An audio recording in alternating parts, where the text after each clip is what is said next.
Yeah, look, the statues, it's something that was a pipeline dream by Andrew Harrison. Andrew was Cameron's grade 5 and grade 6 primary school teacher, and now it's come about on the 5th of November this year. The Governor-General will unveil that full-size statue at the Corporal RSL. Cameron was more mature than all the other kids. He was probably a foot, maybe not a foot, but considerably taller and bigger than everybody else. So he was the guy to be mates with in the playground.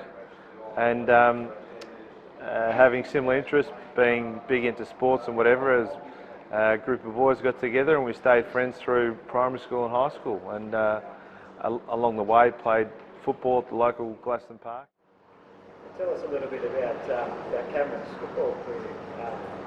Yourself being a pretty good player, were the two of you similar sort of players? Who was you think you would have had him if you had a player you would beat, two of you? Look, that's a very easy question to answer. Cameron was probably had 10 times the ability I had as a player, and he was destined to play AFL, whether it was going to be at the top age of under 18 football or a year or two down the line. But Cameron's football career goes back to under 12s when he played in a premiership side with his mates Dan Carroll, Chris Dyer, Ricky Green, all those sort of people. And that particular year he was captain of the Victorian Primary School, which contained people like Jonathan Brown, and at the time Cameron was rated a better player than Jonathan Brown, and we all know where Jonathan finished up. Even with the football, he could have won the ball out of the centre and kicked a goal all day, every day, and he was always thinking about including people. He did like the competition. He did want to help the team win, and I remember him coming in one morning and he said, "Look, I've been thinking about the footy today. What if I mark the first 5 balls in the ruck? We'll kick 5 goals. We'll get in front," and he said, "Then we'll just tap it down, share it around." We played our first couple of years of junior football without even kicking a score. Cameron came along and 12 months later we'd won a premiership. Our forwards knew they had to lead and lead hard, but they knew for the first 5 centre bounces it was in vain. But after that it was completely and utterly share it around. Very inclusive, very, very inclusive. So Cameron, although was probably a centre-half forward, he played all of his junior football in the ruck, and it wasn't uncommon for Cameron to kick, his 5 to 10 goals out of the ruck. He's on record of saying that his most favourite time in football was when he won the grand final with his mates at under 12. So that's an incredible thing, really, when you look at his success in the football world as well. When we won our premiership in under 12s, even back then as a 12-year-old kid, we got heaps of photos at home holding the cup and everything, and he always made sure someone else was holding the other side. He didn't want to be holding it up by himself because he was very inclusive that way. He played under 18 football with the Calder Cannons at the age of 15, the youngest player ever. Unfortunately, at the top age, he suffered in a practice match a very severe shoulder injury, which basically put him out for the whole season, and that was the draft year. The year before, he'd already received a letter from the Geelong Football Club saying they were looking to take him as a 16-year-old, but it didn't happen. The year that he was in the draft, he had approaches from the Adelaide Crows as well as the Geelong Football Club, and we know there was interest from others. But the shoulder injury was so severe, and in them days, the shoulder injury was something that a person of Cameron's height, 6'3", 100 kilos, what's he going to recover? His strength of his game was his ability to take a pack mark. That was going to be in question as to whether he was going to fully recover to do that. He came back late that year, played 1 reserve game with the Geelong Football Club, and that particular day, the Geelong reserves kicked 4 goals, of which Cameron kicked 2. And when Cameron wasn't drafted, I think he'd put so much of his life into his football that he was looking for a new adventure, and that adventure turned out to be the Australian Army. Oh, look, I've got no doubt that Cameron was mentally strong, physically strong, and even though at the time that he had a group of the boys around, and they were watching the draft, and when he wasn't drafted, he went for a walk. I think there's no doubt that he shed a tear that particular day, as all people who dream to be when their dream doesn't come true and it's falling apart. But I think he quickly gathered himself, and I think he's seen that there was a new challenge in life. It was possibly an opportunity to do something else, and he's seen that in the Army. He's seen how the Army operated, and that's what he's seen his future as. We always thought and hoped to have a mate playing centre forward for the Blues, his beloved Blues. But it didn't actually work out that way, unfortunately. But I guess that's what such a focus can do to try and achieve something for so long, and then have that taken, or not so much taken away from you, but have it not work out the way you had been told it would work out, could be pretty significant to your ability to cope with that type of scenario. Cameron was clearly held in very high regard by his fellow soldiers, his peers and his leaders, I think even before his award for the VC. What was it, do you think, about his personality that encouraged people to trust him and follow him?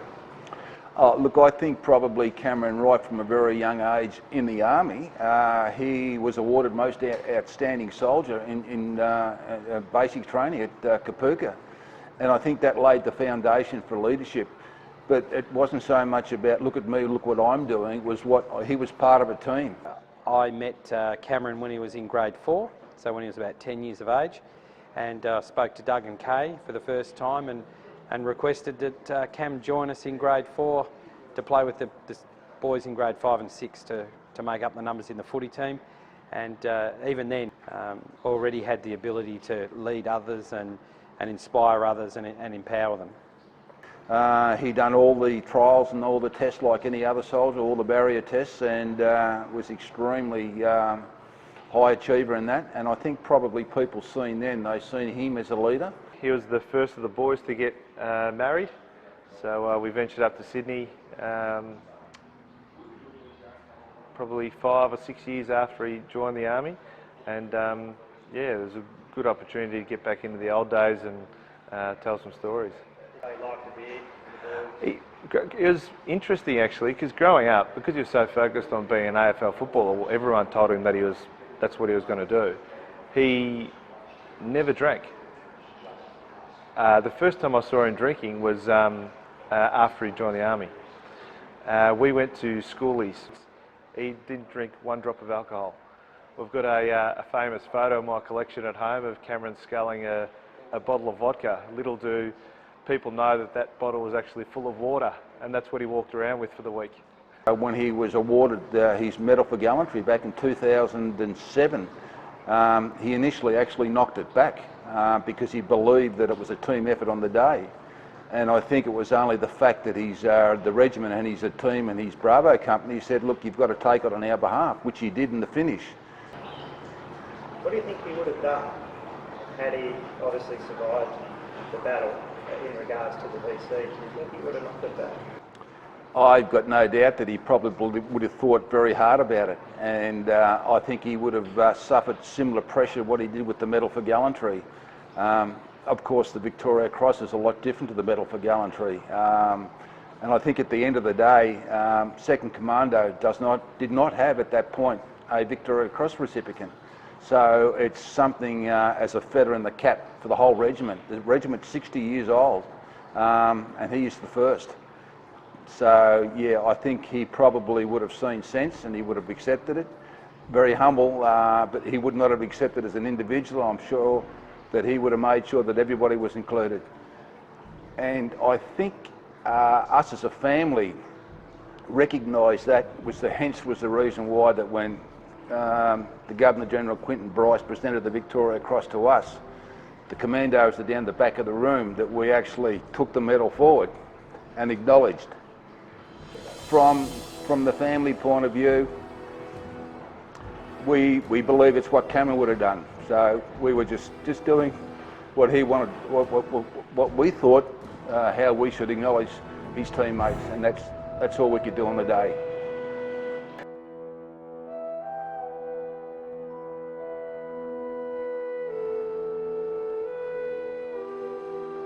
It's a strange thing because I think we were in a bubble.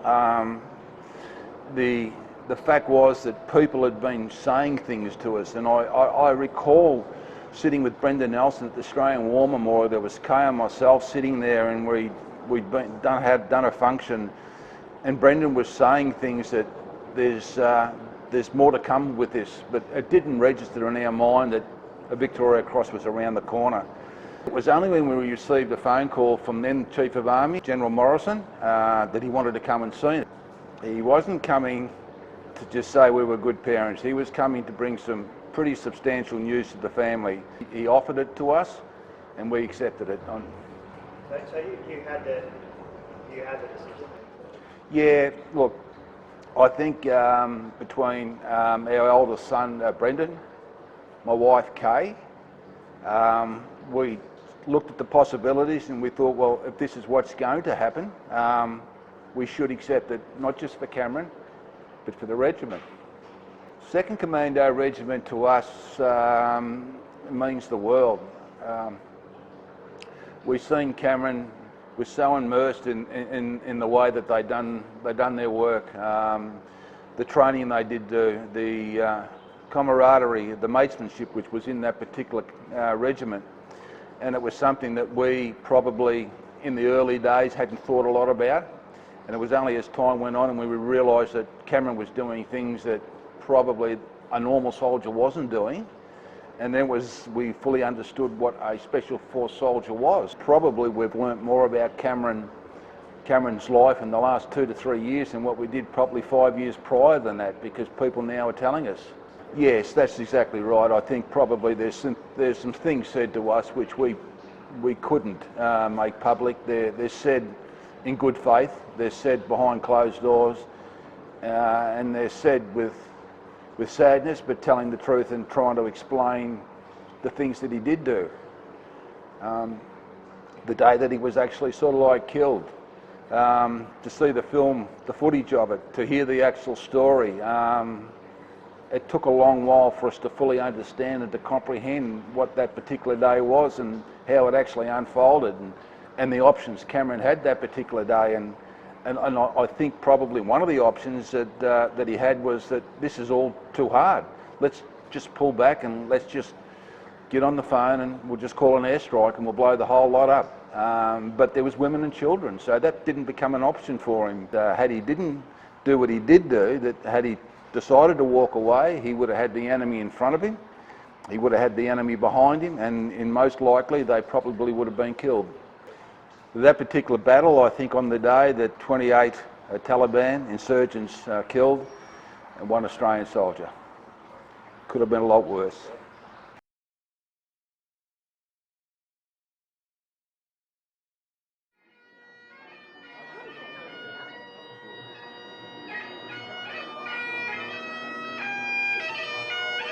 Ladies and gentlemen, would you please stand for the arrival of the official party?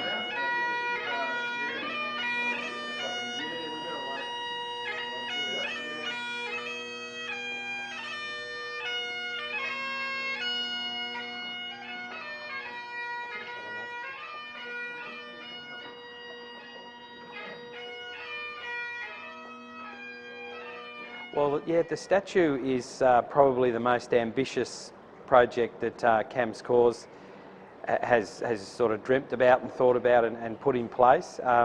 Not that the statue is just about Cameron, it's more about building everybody's capacity and empowering people in their knowledge of modern wars and really, you know, increase people's knowledge and understanding of the Afghanistan conflict.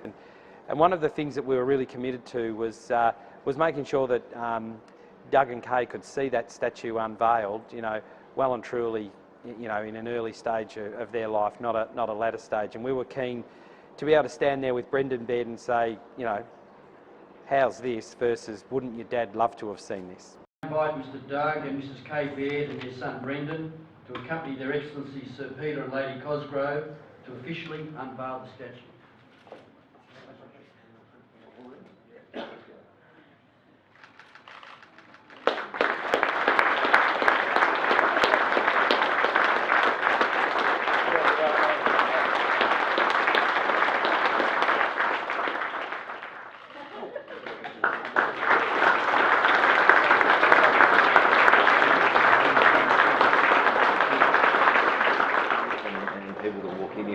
families, and you know, there'd be a lot of people that would want to be here today who've probably chosen also not to come, and they'll come in their own time. You know, we talk about post-traumatic stress, and you know, it is still overwhelming for so many of my friends too, and so when the time's right, they can come in and they can bring their kids in, and they can reflect in their own way with no pressure on them whatever they do or anything like that. So I hope this represents people who knew Cameron, and they could have a bit of a laugh and just have a beer with him, and you know, and as I said, leave an empty at the bottom of the statue. That's how Cameron would fight. So Cameron used to have the odd beer here at the start. Yeah, we used to go match up here, and we'd have a bundle of Coke and a few beers and all that, but it was just a lifestyle of getting together. It was a very hectic life both of us were living, and I always had the pleasure of meeting up with him before deployments, and we always spoke about incidentals, and it was always very real that something like this could happen one day. So unfortunately, yeah, it eventuated, and you know, so close to the end of that tour too. So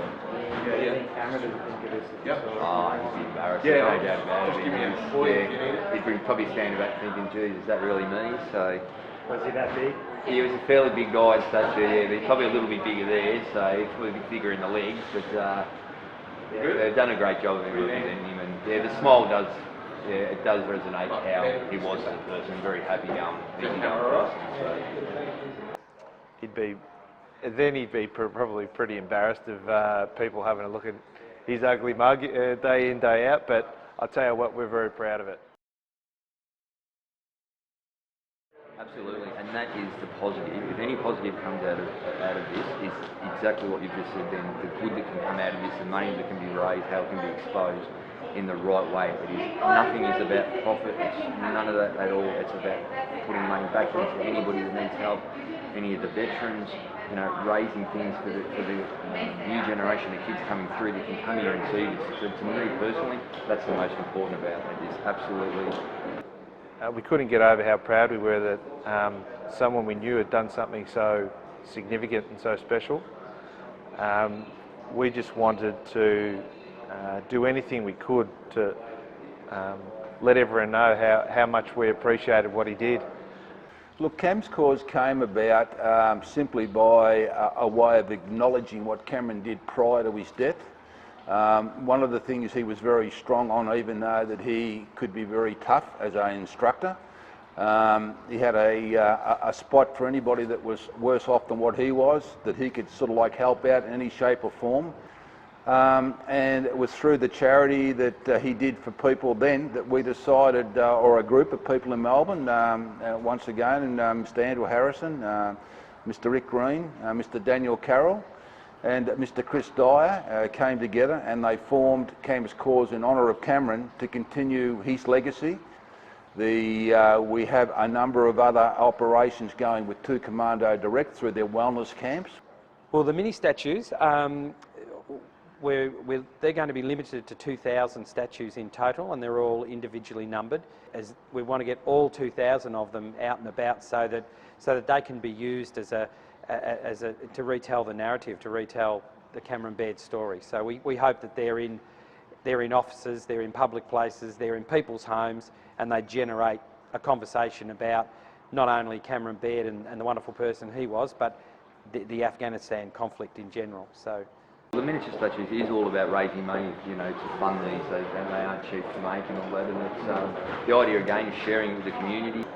I hope in some ways too, Cam's Cause has helped generate the money to bring alive with, obviously again we talk about post-traumatic stress and you know, soldiers that are facing everyday issues that need to be dealt with. The days have gone of things being swept under the carpet. We're here to help people, and if Cam's Cause in any way can ever help some people through that, well, we're well on board with that. So raising the money for the mini statues does something that, number one, someone can personally have at home as a reminder, but they can also know they can walk by and go, well, my money actually went into making something like this.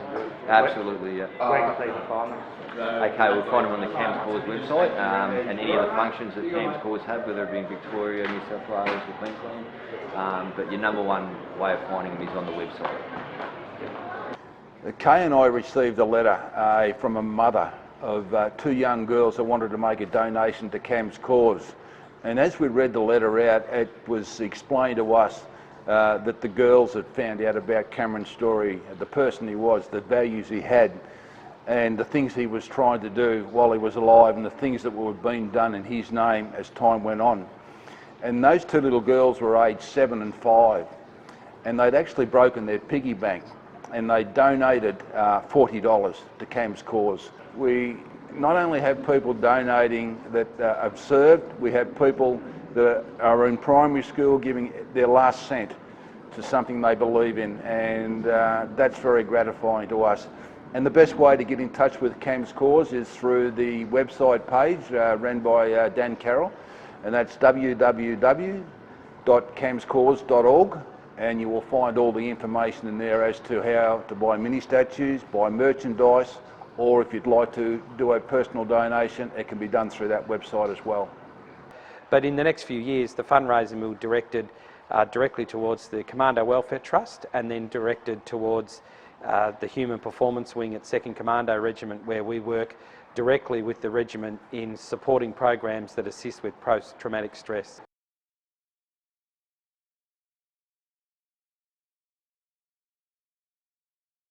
Well, as you mentioned before to Doug, the citation is only just the tip of the iceberg on what actually happened that day, and it just blows your mind at the capacity of what humans are capable of given the circumstance.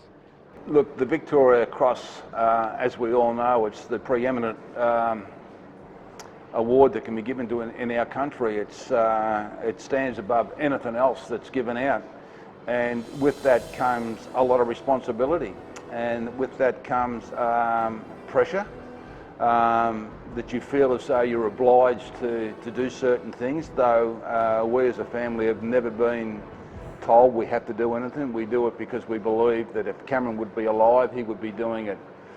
But the Victoria Cross takes everything to another level, and of course that also opens doors, and it's doors that we open in which we believe in the correct sort of manner, that we can generate something which is going to go back into looking after our soldiers, which are probably in need.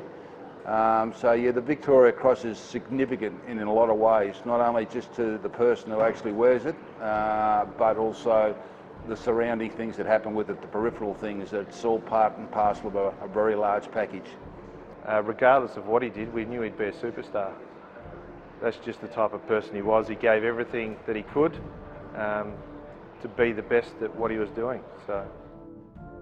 To describe it as a curse is probably a little bit on the hard side. It has certainly taken us out of our comfort zone to the point now that Kay made a decision probably 12 months ago that she probably wouldn't speak to the press anymore.